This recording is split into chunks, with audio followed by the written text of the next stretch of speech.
tahun 2014 akhir tuh saya dan suami berpikir, daripada kita memasarkan produk orang, gimana kalau kita bikin usaha dan kita bisa menciptakan lapangan kerja. Akhirnya saya memutuskan untuk produksi keripik tempe ini. Kenapa keripik tempe? Karena memiliki fleksibel gitu, bisa dijadikan makanan cemilan juga bisa. Jadi itu sih kenapa saya memilih tempenya gitu. Karyawan saya 6, saya memberdayakan laki-laki. Kenapa laki-laki? Kita tahu di Sukabumi itu banyak sekali garmen, termasuk di tempat saya. Garmen itu banyakkan membutuhkan karyawan yang perempuan. Nah, laki-laki di sini kebanyakan nganggur, nongkrong gitu kan. Kadang ada juga yang mencari nafkahnya keluar kota sehingga meninggalkan kampung halaman. Nah, saya ingin anak-anak muda yang saya lihat nongkrong itu saya ajak kerja. Ayolah kerja sama saya gitu, walaupun jadi tukang goreng. Alhamdulillah, selain di Sukabumi, di Jakarta, Bandung, dan nasional ya, itu sudah ke luar negeri juga. Di antaranya Australia, Belanda, Malaysia, Jepang, Hong Kong. Kita Hong Kong tuh baru 2022 kemarin, akhir tahun ini, itu udah 2 kali order. Dan sekarang sedang nego dengan Korea.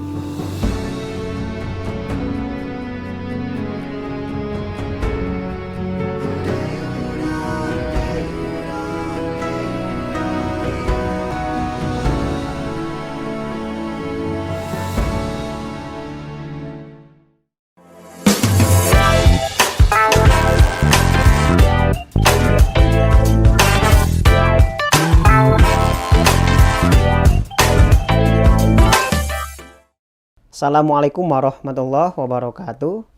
Updaters, kembali bersama saya Oksa Bahtiar Kamsyah di acara Bincang Bisnis SukabumiUpdate.com. Seperti biasanya kita akan membahas sesuatu hal yang menarik, terutama berangkat dari para pelaku UMKM di Sukabumi, kota maupun kabupaten. Nah, untuk sekarang kita akan membahas satu bentuk usaha yang dijalankan oleh pelaku UMKM di Kabupaten Sukabumi, tepatnya berasal dari Kecamatan Nagrak, yaitu keripik kahla. Dan ini sempat menghebohkan media sosial karena beberapa waktu yang lalu, awal Januari 2023, owner dari keripik kahla ini berhasil bertemu dengan Presiden Republik Indonesia Bapak Joko Widodo dan berhasil juga mengenalkan produk keripik tempe yang telah mereka buat selama ini. Mungkin langsung saja sudah hadir bersama kita semua Ibu Vivi Herfiani ya? Ibu Vivi Herfiani, maaf Ibu. Selamat datang di Bisnis SukabumiUpdate.com. Sehat Ibu ya? Alhamdulillah. Alhamdulillah. Ibu kemarin ramai sekali di media sosial, juga dari situs-situs resmi pemerintah.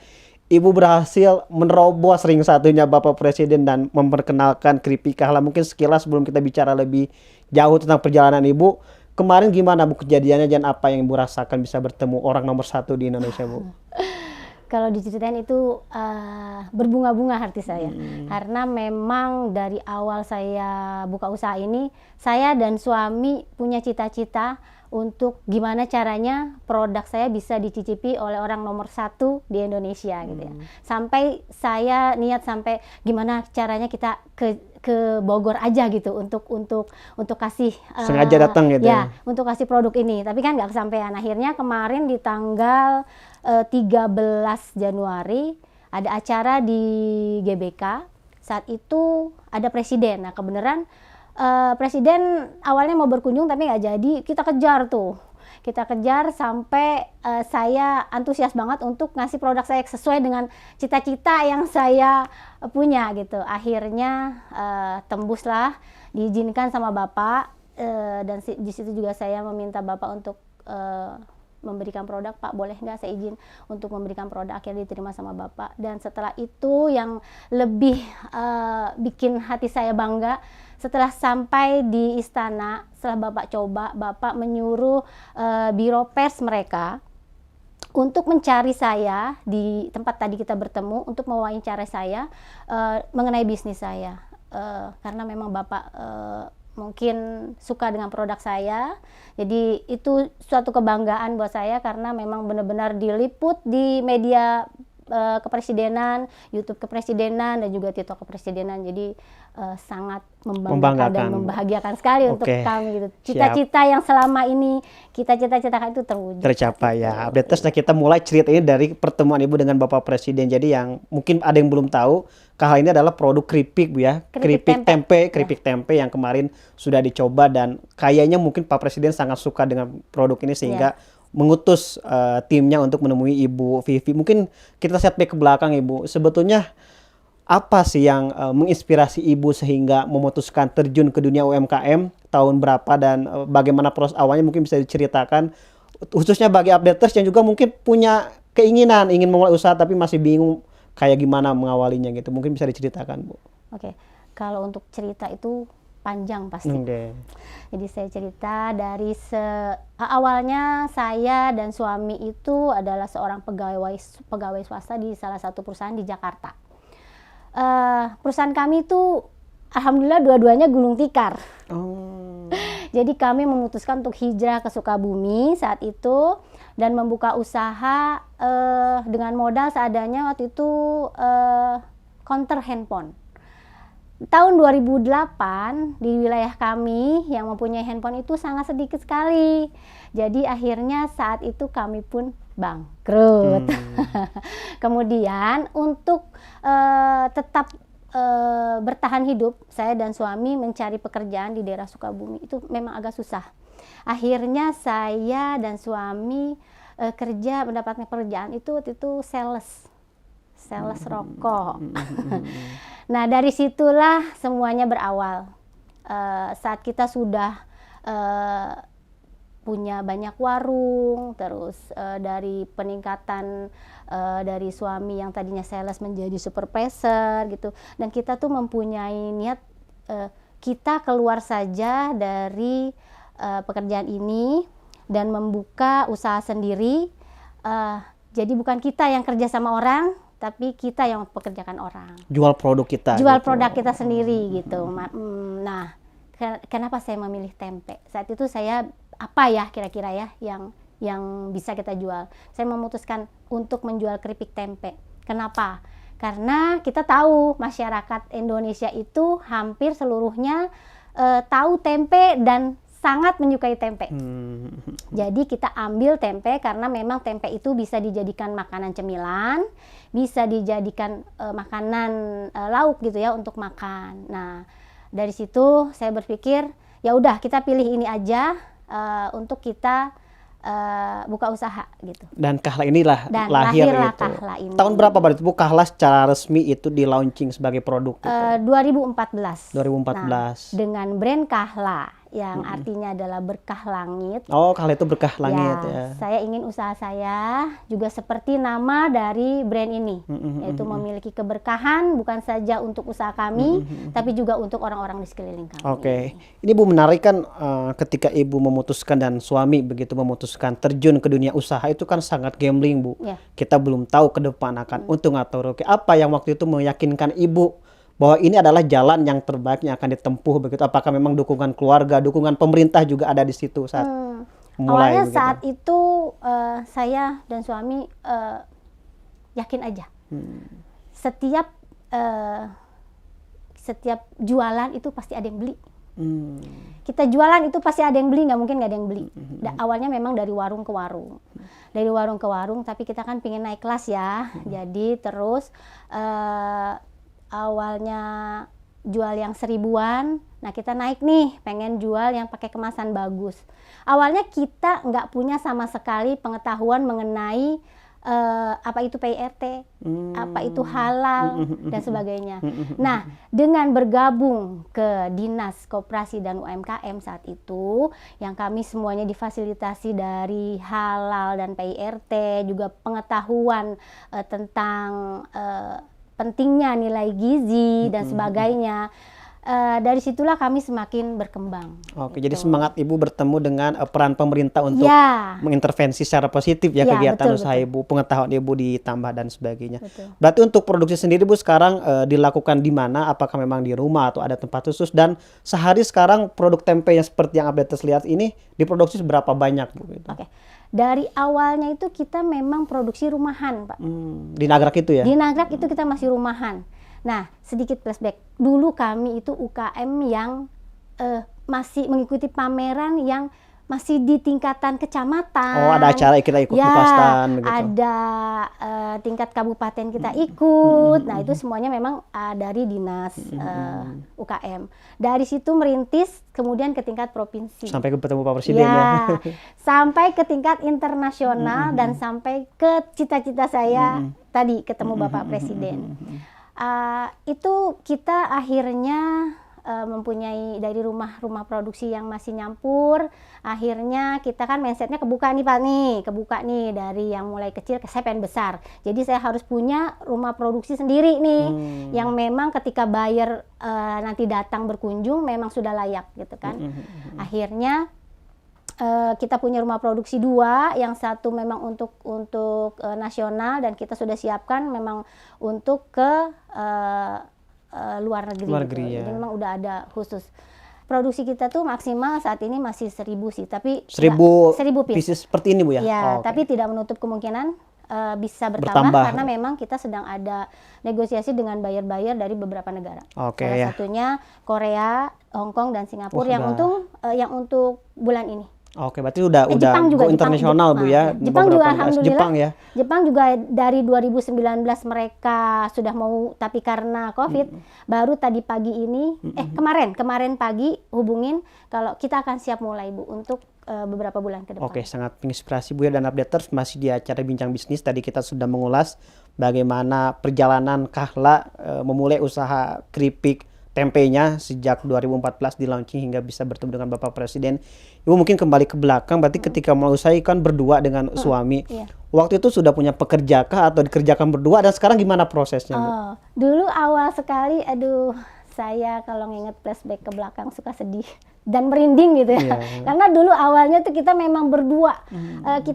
Saya dulu motong sendiri, motong kecil-kecil pakai pisau sendiri, dan kemudian suami yang ngegoreng gitu ya.